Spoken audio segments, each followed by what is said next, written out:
going to spend all my time helping you. You're going to help me too.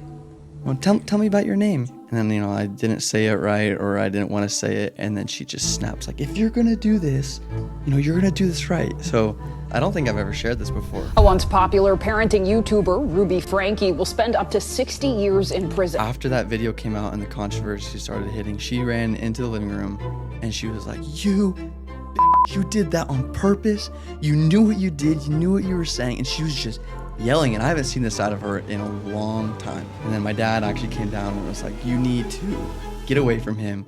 I just had a 12-year-old boy show up here at my front door. He's emaciated. He's got tape around his legs. That's how it was. That's how it felt. People started catching on very quickly, like in the videos, to what she was doing. I remember there was a video with a little clip. She took the door off my bedroom, and she took the door off my bathroom as well in the basement. So she didn't want me to have any kind of privacy at all, and people started catching on to that. When someone wants to free a child from their mom's arms, that movement grows pretty fast. Fake being happy.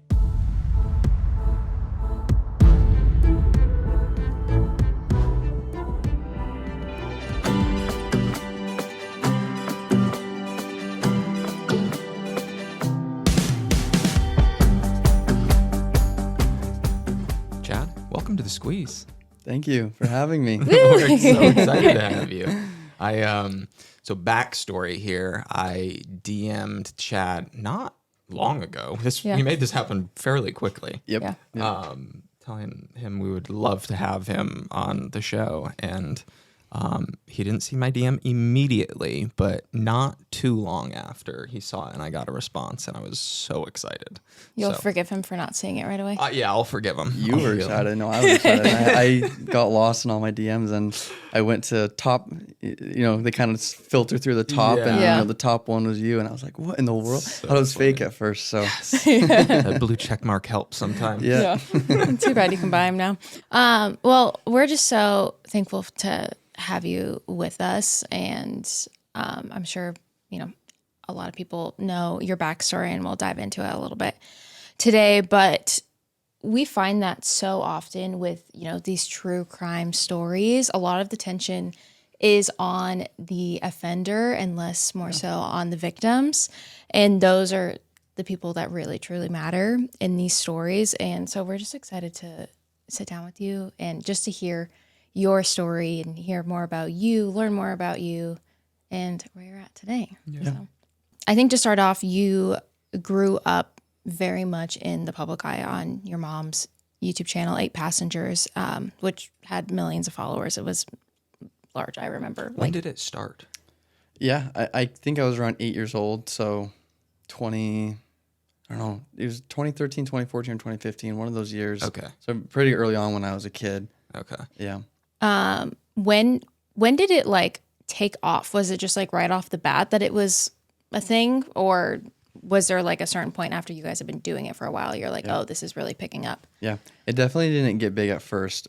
It did get big pretty fast because it wasn't actually my mom's original idea to start a YouTube channel. It was her sister. So her sister was the one who kind of started the YouTube thing because she was younger and she was more familiar with social media, and her sister's channel did really well. And then they had a video that blew up because she finally was able to have a kid because they were, struggling. And so that video blew up, and my mom saw oh, this pays really well. Let me try it out. And, she wasn't very good at it at first, like we all are. And there was a lot of bad things that, it didn't look very good, and YouTube was the editing was all weird and everything. But eventually she got it, and people started getting interested. And I think within the first 2 years, it got pretty big, and the paychecks started looking good for her. Yeah. So, That's something I'm just so oblivious to, is monetizing off of YouTube.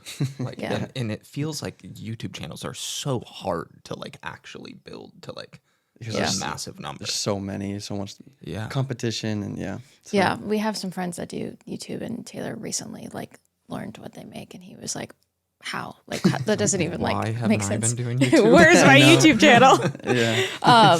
But at the time, were you able to comprehend that your life was being shared with people all around the world? Yeah. I think I liked it because I Okay. realized that, looking through the comments that people liked me and liked what we were doing and they liked the videos, and I think I attached onto it pretty fast. Yeah. It wasn't like fame. It wasn't like, oh, I'm famous or I'm super popular, but getting the attention, I liked it Yeah. as a kid, and so I'd say I knew what I was doing in the videos and I knew how to grab people's attention. And Yeah. I enjoyed it. So, Yeah. Makes sense. Yeah. How often did you guys film? Like, was it, I guess, like, A yeah. daily thing? Yeah. Like how did school work? Were you homeschooled? Were you able to go to school? And how did that work? Yeah. Yeah. With YouTube lifestyle vlogging, there's no scheduled time for filming. That's your life. I mean, if you say something and you don't catch it on camera, the camera comes out, they press record, and then you say it again. So like Right. everything you say is going to be recorded, even if you have to say it again and again. And so yeah, school, just regular school. When you come home, you share your day, you share your stories of what happened, Okay. and But you went to a public school. yeah, Okay. yeah. So do you feel like you still had a bit of a normal childhood since you did go to school and you were still doing things, or did it feel like you had to come home and like, you were filming this bit today or whatever it was? Yeah.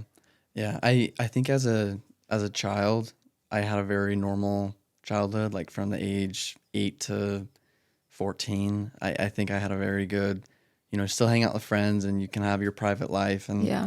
it was a lot of fun. And but yeah, that's a really good point. Like I said, when you have to re-say everything you do, or you go and have fun with friends, then you have to kind of repeat everything over again. Yeah. When you talk about it, it makes me realize how much I was living life on repeat, just talking to the camera. It's like the people behind the camera was also my mom. I was talking to my mom, telling her about my day, but I was looking at the camera the whole time. And Yeah. Yeah.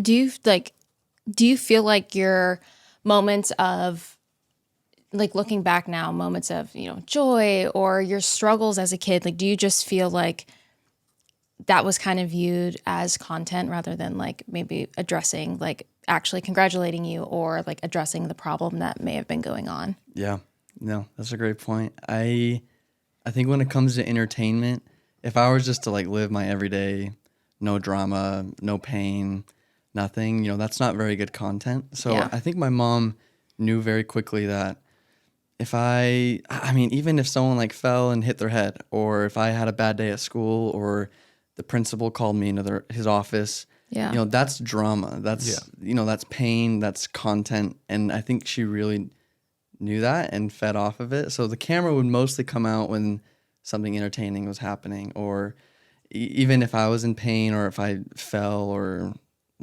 got in trouble, that was good content for her. Yeah. And I think in a way it was also very, very bad parenting not to set the camera aside and just focus Yeah. on me. Yeah. Yeah. So Did you ever- that goes for all of us. Yeah. So, Did you ever ask, like, do you remember a time you ever like, I don't want this filmed, or like, can we not like Well, I mean, we share saw that? one moment. Well, but yeah. did it happen Yeah. more often than Yeah. that, I guess? yeah.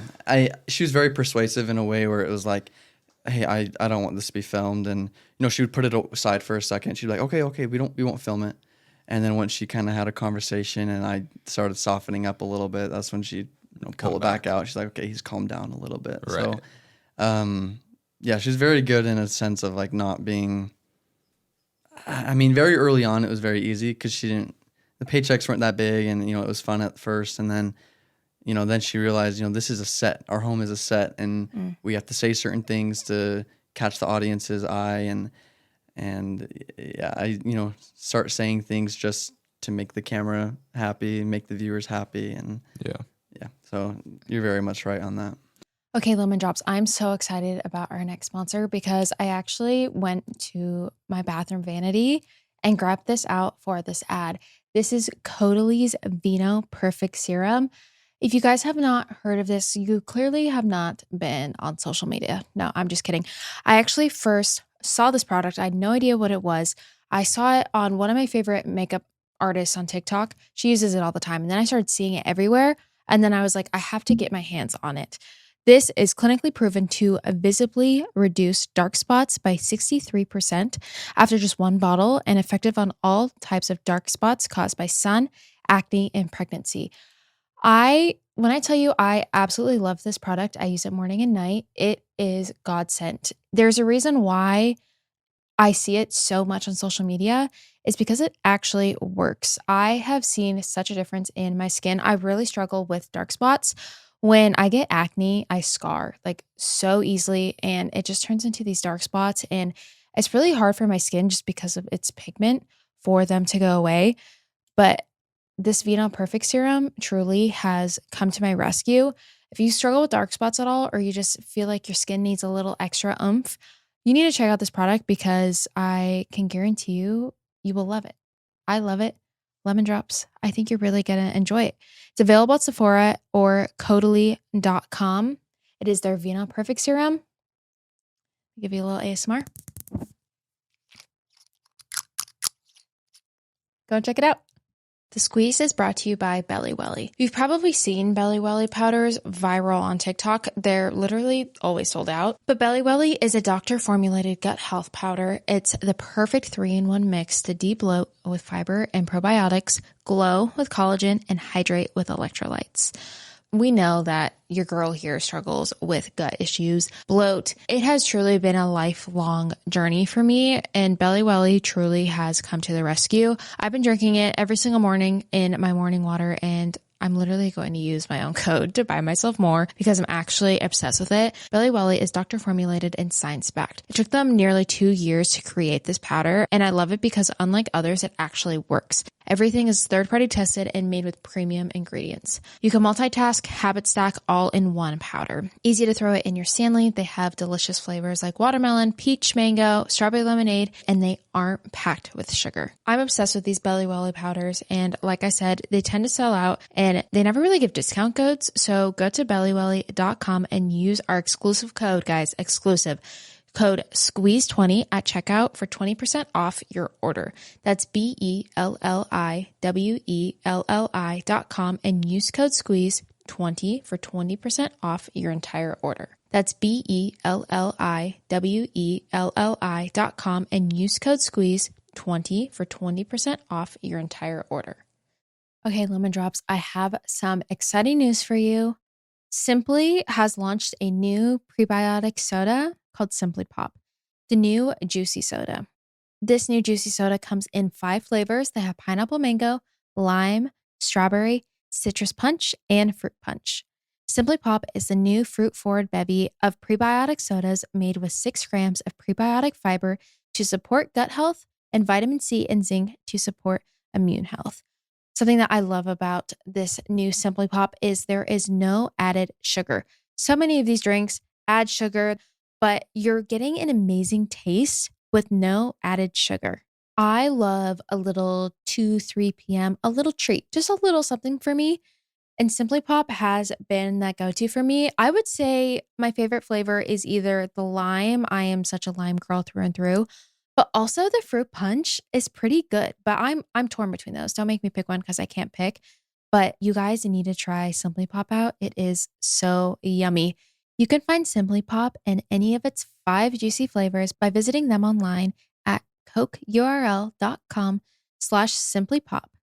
That's cokeurl.com/simplypop. You guys need to check out Simply Pop. It's going to be your new favorite. At what point did you become aware of the online controversy surrounding your family? Yeah. Did you guys watch the Hulu series? Oh, I don't yeah, know if you did. Okay, so sure. you guys know the video with, me sitting on the ground with her, and I finally revealed that I wasn't sleeping on a bed for a certain amount of months, and then when that video was posted, no joke, like that day was when the cancellation started. Like immediate backlash on her, huge unfollowing.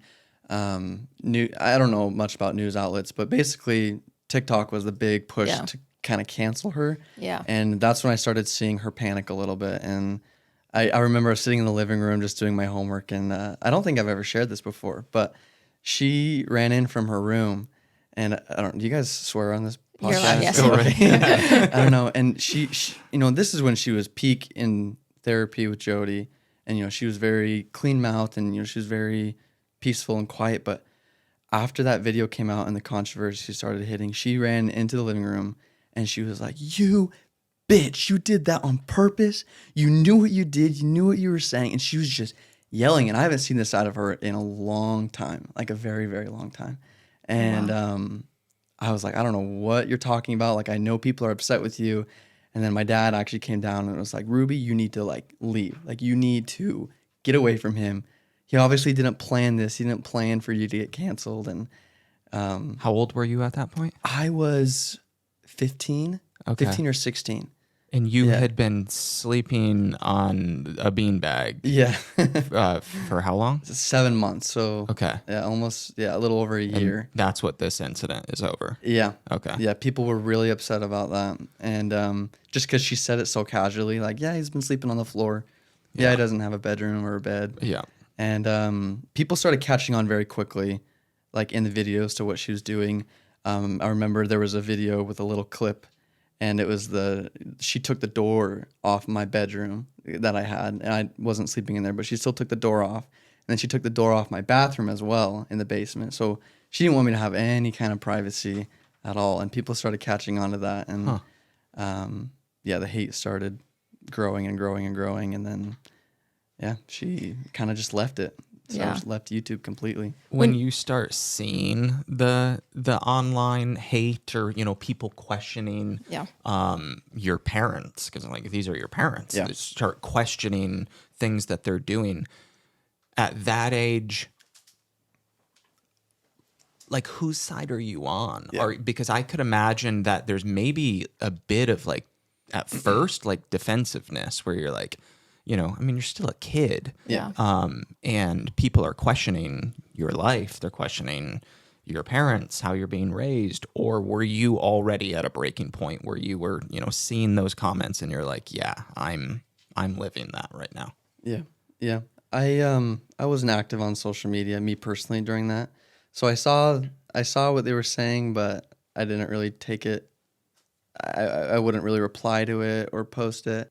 That day when the video was posted and the cancellation started, from that moment, people on social media started saying "free Chad." And that was a large hashtag people started using. It was like in the year 2020, so it would be "free Chad 2020." And my mom, she saw that, and I think she got pretty nervous, pretty upset. She started hiring high-end lawyers to kind of shut all that down, take those videos away, because you know, when someone wants to free a child from their mom's arms, Yeah. you know, that movement grows pretty fast. And so, you know, free Chad was a big thing, at least in my eyes, and I started seeing that. And during that time, I was working with Jody very tightly, very closely. She was my therapist, and I had like a love for her in a sense where I trusted everything she told me to do. For sure. And same with my mom. Yeah. And so when I saw everything go down, I didn't really think much of it. In fact, I actually knew how much money they were making, and I was nervous about the money. And to know that the views were going to go down and that the sponsorships were going to go down, that was kind of my main focus. Was, oh no, we're gonna lose money as Did a you family. feel a little And guilty for affecting that? I wouldn't say guilty, because I knew that wasn't my purpose or my motive in saying the beanbag thing. I knew I wasn't trying to make them lose money, but yeah, I was nervous for my parents to lose all their income. That was my big concern. Who started this free Chad movement, or just Yeah. Someone on the internet. everybody, the internet? Mainly just TikTok videos. Yeah. Yeah. I think there was, I don't know whose name it was or who it was specifically, but there was this girl who posted like a big video that went viral, and she actually went on news stations, and my mom tried to shut that down and everything. And yeah, she basically just posted a video starting the whole free Chad thing. Yeah. So You said something that I remembered when we were watching the doc, and comments and stuff I was seeing online, and I'm curious your take now. But like, as you were just saying, like, you know, you loved your mom. It's your mom, of course. Like, you're going to trust this person. You're going to trust Jody, someone that your mom, you know, loves and trusts and is your therapist, and you're confiding in. Like, obviously you're a child, and like, you don't understand that maybe like their intentions or how they're doing things. yeah, isn't necessarily the best. And Yeah. did you feel, because I know I saw some stuff online and I felt like I got defensive over you not knowing you, just people being like, well, why, like, how did he like not see that? Like, this therapist isn't an actual therapist. Like, why is she like, people just basically saying that, how did you not see that? Yeah. But I think people forget that, like, you were a child. And as we grow up, we're raised to trust our parents and like what they're going to do. And of course you loved your mom and you trusted her and you trusted that she would put you with someone, you know, that was actually going to help you and make you a better version of yourself. And I'm curious if you've felt any of that heat or looked back on that time and been like, I should have seen that, or just what your take is on that. Yeah. Looking back at the whole entire picture, I feel like at least me personally, I'm very grateful for hard life experiences. When I look back at the hard life experiences, I'm kind of grateful for them in a sense of, sometimes I'm glad my mom was a bad mom, or sometimes I'm glad that Jody was in my life because I feel stronger because of it. Yeah. So yeah, I wouldn't say I look back and regret any of the things that, you know, I didn't do or did do. Yeah. I just am grateful that everything is, you know, everyone's safe now. Yeah. I'm grateful that I'm in a good spot now. And I mean, the biggest thing that Jody kept teaching me was stay out of distortion. Distortion was the huge word that she just threw at me over and over and over again. Truth and distortion. Those were like heaven and hell, good, bad. Those were the words she threw at me. And I mean, if I had just fed into the social media, if I started listening to the things they were saying bad about my mom, I would be in distortion. That would be who I was. I would be a bad person. I'd be satanic. Like, she would use these huge words. And so I couldn't, even if I wanted to, if I fed into that kind of social media stuff and started taking sides with them instead of my mom, I'd be in that distortion. And in Jody's eyes, I'd be a bad person. And that's not what I wanted. So is distortion essentially anybody that is questioning you or your family's, like, what you guys are beliefs? Yeah. That's what distortion is. Yeah, distortion is, she would never use the word bad, but that's what it was. Yeah. Anything bad in her eyes or evil in her eyes was distortion. Yeah. And that was a huge word in my life. That was huge. So it's a huge word in general. I know. Like, I don't even think I've ever, like, what does that even actually like mean? I know. I think she just took a random word that no one uses and just branded it as her own word. Yeah. So yeah. I mean, what, you're not going to question the word that she's using, I guess, too. Yeah. Yeah. So in the doc, I feel like there's a lot of like we were talking about earlier, we see these, like, the B-roll that didn't air, the behind the scenes stuff that didn't make the cut. And it was really sad to watch it, especially just like the moments that you were like, I really don't like want to be doing this. And you can tell, like, you really did not want to be filming. Like, you didn't want to be doing it at some points. And when you watch that footage back, well, I guess, had you seen it before, you know, this whole documentary? And do you remember those feelings, or what do you think about when you see that footage? Yeah. I didn't see them before. So when the trailer was released, I was like, oh, wow, that brings back a lot of memories. Yeah. Oh, wow. So, but before they like made everything, they showed it to me, and, you know, I pre-watched the documentary before it was released, but with the trailer, you know, that kind of was like, oh, whoa, those are some crazy memories to look back on. And I do remember those feelings, because in my mind, the whole thing, when they wanted me to say something and I didn't even feel like it, my mindset was like, okay, this is a job. This is how I play football in the summer. This is how we get to go on vacations. You know, I can tell she's upset with me, so I'm just going to say it because this is how we make money. So yeah, that was my mindset. I was like an employee, you know, so yeah, that's what it felt like. Go ahead. No. Your first time watching the doc, what was that tough? Not for me. It wasn't? No, it wasn't. Yeah, that's a good question. I was pretty hooked on how they were gonna portray my mom, and it was so interesting how they did it, because they did some edits after I watched it. But when I first watched it, the opening scene before everything was her just like sitting in silence on her bed, And you know the scene with like the markers and she was like putting it up against the camera and smiling and stuff. That was the first scene that I saw, and it was just quiet. All you could just see was her. Just you can see in her head she was thinking, how am I going to make this look good for the camera? And then for like 30 to 45 seconds, she's just thinking, and then she just snaps because she hears me in the basement and I'm interrupting her video, and you just see her snap. And I think they portrayed that so well because that's how it was as a kid, was like the camera's rolling and everything's going great and we're having a good time, and then you say something wrong or you stutter or you don't say something she wants, and she just snaps just like that. That's what it was like. And you saw it in the B-roll footage, which was just like, tell me about your name. And then, I didn't say it right, or I didn't want to say it. And then she just snaps like, if you're going to do this, you're going to do this right. So that's how it was. That's how it felt. So Do you struggle with like performance pressure or like perfectionism at all? No, I wouldn't say perfectionism or performance issues. Since I do like a lot of my own social media stuff now, I don't feel like I'm doing it for anyone or, Good. But yeah, if I was like in a movie or a TV show, I feel like I'd want to get it pretty spot on and down. But yeah, because I feel like kids, like when they feel that pressure, like to perform well from their parents, like it can definitely like bleed into adulthood. Yeah. Gotcha. It seems like you were able to like do a pretty remarkable job at like separating it somehow. Like you were able, even when you were in the thick of it, you were able to like be like, this is a business. This isn't real. This is a business. And, now looking back on it, you're like, I don't know. It just feels like it's really amazing how you're able to like separate yourself from that. Like, you know who you are, and that's like all you really care about. Yeah.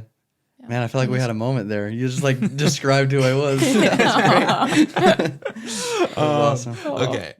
If you've listened to the Squeeze podcast for a while, you know how important acceptance is when it comes to personal growth. And you know who else is big on acceptance? Discover. You see, Discover is accepted at 99% of places that take credit cards nationwide. That's a whole lot of places and a whole lot of acceptance, which is great for Discover, but even better for you. Based on the February 2024 Nielsen report. Learn more at discover.com/credit card. If you guys have been listening to this podcast, you know that I am a snack queen. I absolutely love snacking. It is my go-to. It really gets me through my day. But finding those healthy snacks can definitely be hard, and especially when you're trying to eat healthy, it can be hard to find snacks that actually taste good and are good for you. But that's where masa chips comes in. You guys, these are classic tortilla chips made with only 3 ingredients: organic corn, grass-fed beef tallow, and sea salt. When I tell you guys that these are my favorite chips, I'm actually like not exaggerating to you at all, because these tortilla chips are so good, and they've really just stripped it down to just the high quality real ingredients that have been around for thousands of years, and you can truly taste the difference. And you truly don't have to sacrifice taste, because eating healthy can be delicious too. These don't taste like health food chips. They genuinely taste like what a chip should taste like. It's super satisfying. The crunch is unreal. You can crunch without the guilt, bloat, or regret. You guys need to try these chips. Honestly, it's a game changer. I eat them by themselves. They're that good. You can visit masachips.com/squeeze and use promo code squeeze to get 25% off your first order today. That's masachips.com/squeeze and use promo code squeeze to get 25% off your first order today. When was the last time you spoke to your mom? Yeah. Let me think. So she was arrested, and I didn't hear from anyone at all. No one ever called me, talked to me. And then a week later, I get a call from her, and I was with my sister in the kitchen, my older sister. And so she started the tape recorder, and and I just got on, and she was very still in the mindset of what I did was right. And I was now in the mindset of what she did was wrong. Mm-hmm. So it was kind of like an argument back and forth, and I was trying to help her see what she did was wrong.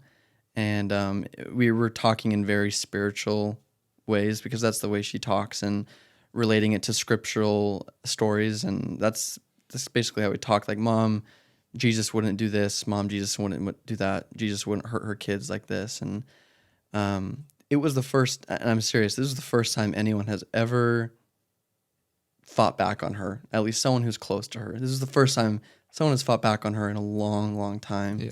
And she told me, she said, I hope God tells you who I really am. And, immediately my, red flag started clicking, and I was like, okay, she's still in this bad mindset. And then about like three or 5 days later, she called me again, and I couldn't even get a word off that whole call. She had 5 minutes to talk, and I didn't say a word. She just was bawling. She was just crying. And she's like, I thought about everything you said, and I realized, like, you are completely right, and no one has ever talked to me that way, the way you talk to me, and I realized what I've done is wrong. And then she started talking about money, because a week before she was arrested, my savings account, everything I earned from the YouTube channel, wiped, zero, no money. And to this day, I still haven't gotten that back. So everything I earned from that 8 Passengers channel, I have nothing now from it. So it's just crazy. And she finally, in that call where she was crying, she says, I promise I'll get every penny back to you. I'll talk to my lawyer, and, we're going to work through things. And, I love you. I love my parents, because she had no relationship with her parents for so long. And she finally is like, I want to have a relationship back with everyone. And I'm super sorry. And, at the very end of the call, she said, I love you. I got to go. And then I did say, I love you back, because hearing her vulnerable like that, I hadn't heard that from her ever in years. And if, like, I know a lot of people say, she's got crocodile tears, she fakes it, but that phone call for 5 minutes, I couldn't, unless she's the greatest actress in the world. To me, it felt so real. And You felt it was genuine. that phone call, knowing my mom, was a genuine phone call. So that was the last time I've spoken to her. Just because, I said I love you, and just because she was extremely apologetic, doesn't mean I should have a relationship with her right now. And perhaps down the road, and when I say down the road, I mean like down the road, I'll open that back up again. But yeah, that was the last time. So, like a week after she was arrested was the last time I talked to her. Has she tried reaching out to you after? Through letters. Okay. Yeah. She would send them to our home address, and then eventually the prison stopped allowing her to do that, because it was like invading our personal space, or sending them directly to us. So yeah, she's written like 4 or 5 letters to me throughout the year. Even though she's still in the mindset of being apologetic and, knowing that she was guilty of everything, the letters are still very spiritual. And to me, it's like, you kind of broke that trust talking about God so much with me that I don't really want to talk about God with you again, because you just Weaponized God. Yeah, you just weaponized it, and that's a perfect word for it. Weaponized it and just spoiled and rotten my whole view on that because of you. And I'm trying to redirect it in a different way from what you did. So every time I read her letter, it just feels like a bunch of mumbo jumbo. And so she hasn't written one in probably a year. So Okay. It's been a while. This may be a complicated question or not, but do you forgive her? That is a complicated question. Yeah. Everything is in the past. Like, it's over. Everyone's safe. The story's kind of done. It felt like a movie for a long time, and now I feel like the movie's at an end.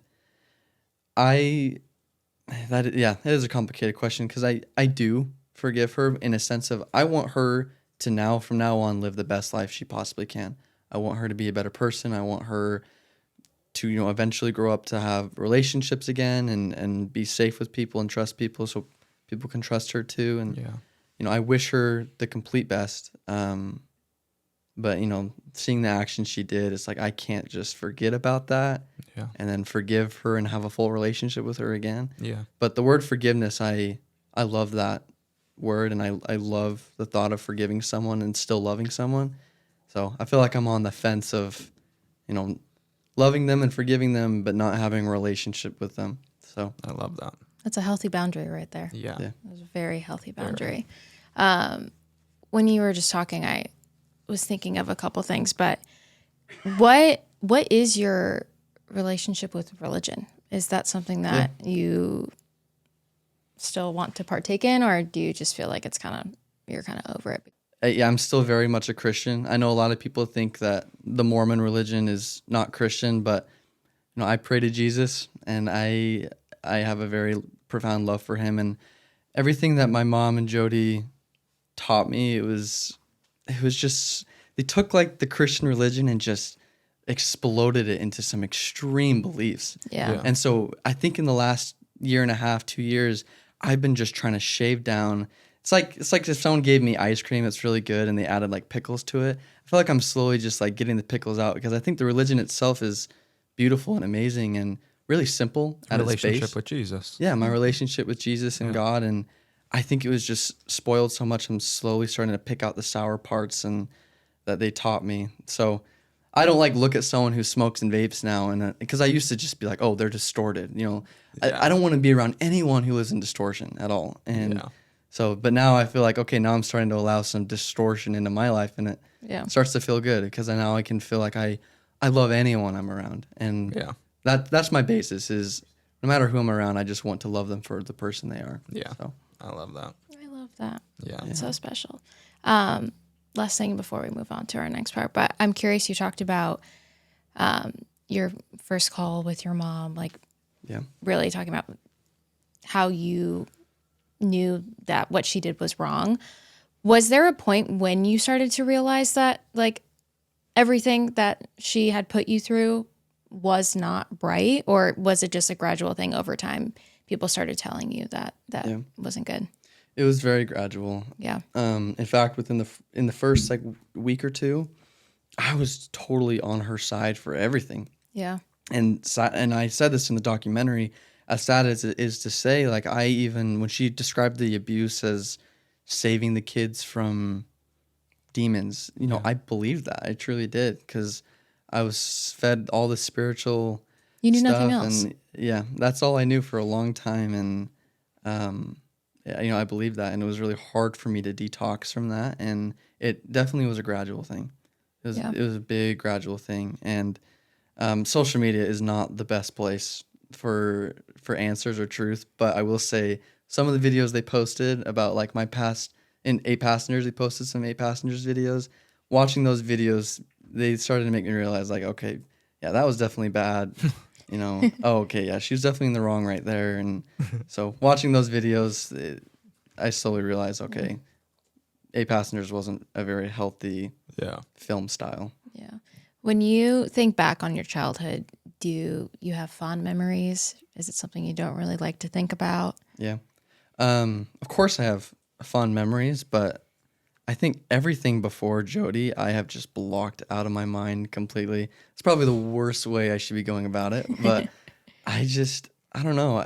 People will come up to me in public and be like, "Oh, do you remember this video?" And I'm like, "No, I don't." Like they tell me things about myself that I don't even remember, because I just try to block it all out. But memories with my siblings and my dad, and even my mom when she wasn't really focused on the money, incredible memories as a kid. We had such a fun childhood before all the teenage years, and so it was a lot of fun. I loved it. That's so. I have to preface this. I am not comparing my trauma to yours in any way, but that is such a trauma thing, and it made me realize when you were saying that the same thing happens to me With acting. Is that? Yeah. Well, just things.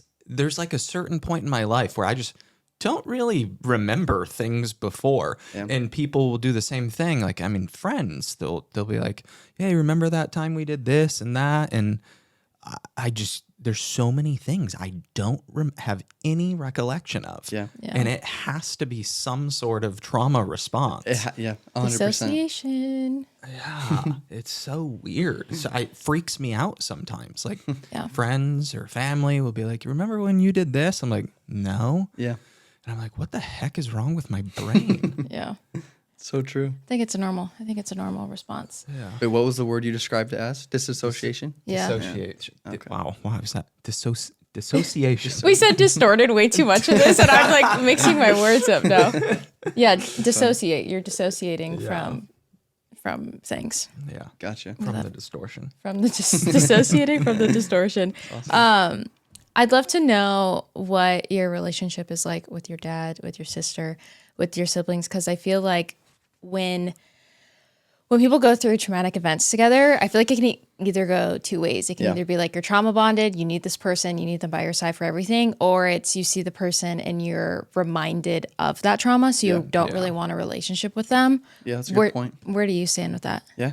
I know a lot of people were like, oh, they did Chad, Sherry, and Kevin did interviews separately in the documentary, and a lot of people think that because we did the interviews separately that we don't have a relationship together.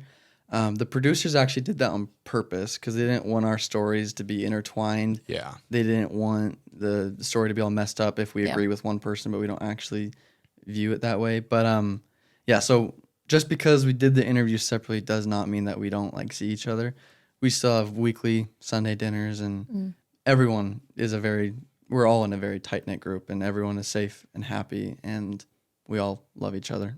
No trauma when we look at each other. So That's great. I think all of us collectively have just simply moved on and just kind of left it in the past. So That's great. Very happy to hear. That makes me so happy. Yeah. Like just even hearing how you've just been speaking about this it's makes my heart like just so happy for you, because I feel like I look at that kid that's in this footage and it breaks my heart, and it could have either gone like one or two ways, and the way you went, it's just astonishing, honestly. It is astonishing. yeah. So moving on, I'm curious what the transition for you being in such a like controlled and public environment has been to now you're Chad, you're on your own, you're an adult, you get to do whatever you want to do, you get to live the life that you share what you live. want, keep private what you want. How has that transition been? That's a great question. I think I'm really, everyone's moved on, but me specifically, because I don't know what everyone else wants to do, but me personally, I feel like I'm on my own journey from, I just remember the whole free Chad thing it just rang in my head so much because people wanted me to be freed from my family and my mom specifically. And I feel like now is just a next chapter in my life because that was such a huge chapter in my life. I'll never forget it. And so me moving on is like kind of being freed in a sense where,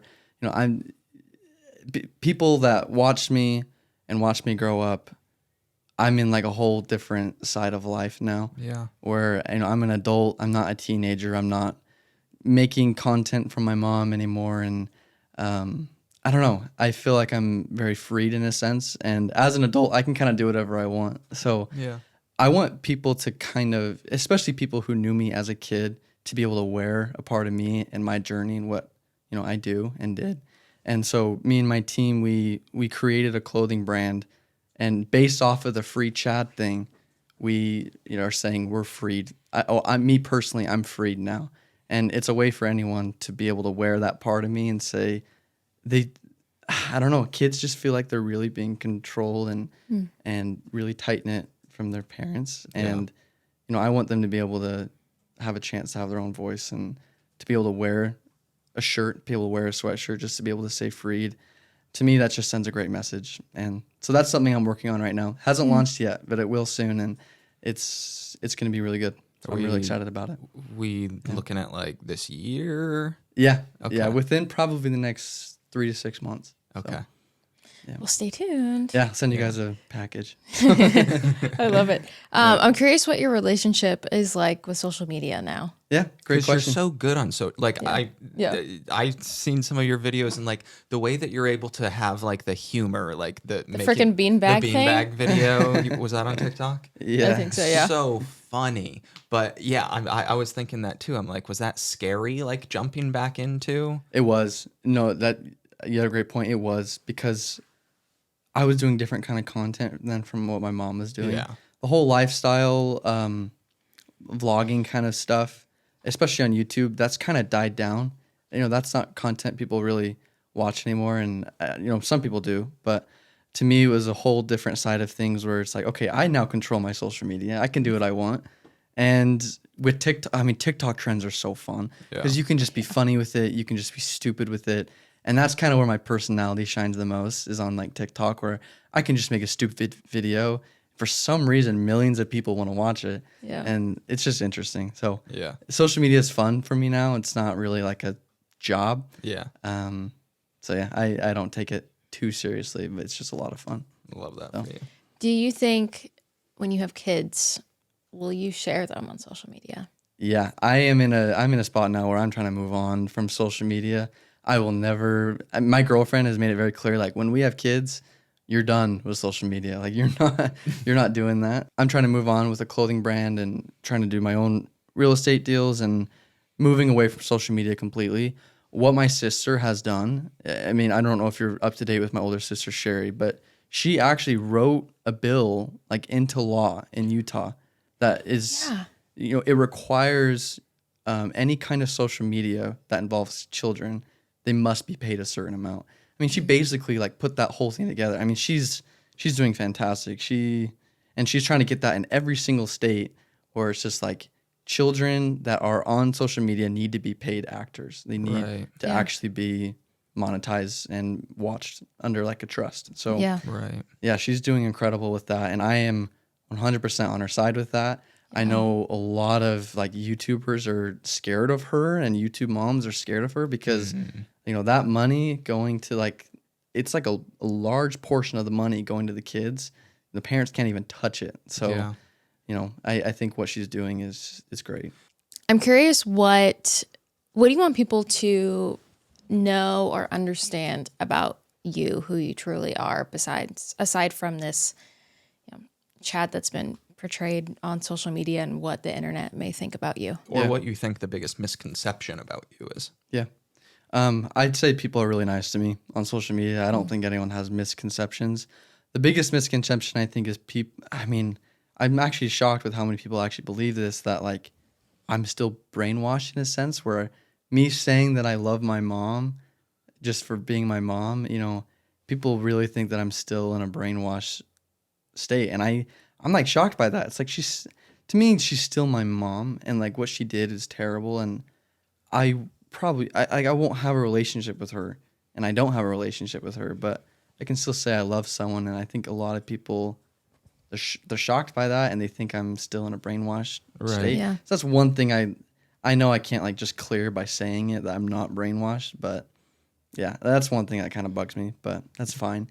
But moving on, I'm like excited to be a dad. I'm excited to be able to eventually just be able to raise my kids. And yeah, Taylor, are you gonna be a dad? At some point. Okay. I've told her I'm ready whenever she is. Yeah, I'm the holdup. Okay.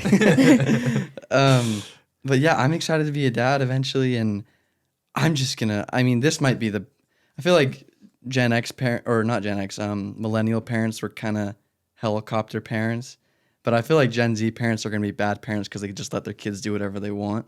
At least that's what I'm going to do. It's just like I just want my kids to have like a fun time. I want them to enjoy their life. And that's something I'm excited to do, is just love my kids. That's awesome. Yeah. Yeah. I think people forget that you can like forgive someone and like set a boundary, but that doesn't mean you're brainwashed. And I think that's very easily forgotten. And I think the amount of forgiveness you have in your heart and that you've been able to give your mom is amazing. And I think I always see you can't really heal from a place of anger or hatred. Like you really can only heal from a place of forgiveness. Like that's when true healing, I feel, starts. Yeah. And I feel like you've really somehow like captured that better than like most 50, 60-year-old adults. So it's really astonishing. That's great. Yeah, it's a beautiful thing, and it just speaks towards your heart. It's remarkable. Thanks. Thank you. I was thinking about this earlier, but have you done therapy in later life? Like after Jody? Yeah, after Jody? Yeah. Like actual therapy? Yeah, no one's asked me that. I actually appreciate you asking. I did, yeah. It kind of was a requirement because, our whole family like went through this whole thing, and for us to kind of be back together, we needed to heal. And so I was asked by DCFS, the Family Services, to take therapy for a certain amount of time. And it was great. Like, I loved it. I did it for a couple of weeks, and it wasn't him telling me what to do. It was like, if I had an issue or a problem, he just asked me questions, and then I start questioning myself, and then I figure out an answer after questioning myself. It's like, that's how therapy is supposed to be. Yeah. Therapists never should tell you what to do. Yeah. They should just give you good questions to kind of question yourself. And it was great. It was great. It was awesome. And then after a couple of weeks, I realized, I feel like I'm in a very good mental spot. I've got friends, I've got Call of Duty, I've got all kinds of just fun things that I enjoying life with. And yeah, so I went away from it, and I don't do it anymore. But if I ever feel like I need it, it's a safe thing for me now. And Yeah. You're not afraid of it. I'm not Scarred afraid of by it anymore. Yeah. Yeah. And Yeah. don't have a distorted view of it. Sorry, I'm literally Exactly. just going to use that I word love as much it. as I can That's now. awesome. That's awesome. Last question I have for you is, if you could go back to one moment in your life, happy, sad, whatever, what moment would that be, and what would you say to yourself? That's a good question. I like that. Yeah, I think one moment really just is in there. Dang, I was a really athletic kid, like really, really athletic. And my sophomore year of high school, I ran track, and that was the best thing I was good at, because I was a sprinter and I ran really fast. And my sophomore year of high school, I was like top 5 sprinter in Utah, and I went to state and made it in the top 5. And I was like, by senior year, I was getting ready to like break the state records and then go to college and do that. And that was like my big exciting thing. That was what I was best at, was sprinting, and I loved it so much. And I remember that year, after my sophomore year, Jody told me, I couldn't do football anymore because I was living in distortion, and football was a distraction. So she didn't want me to do football anymore. And that was really sad for me, but I'm like, okay, that's fine. As long as I have sprinting,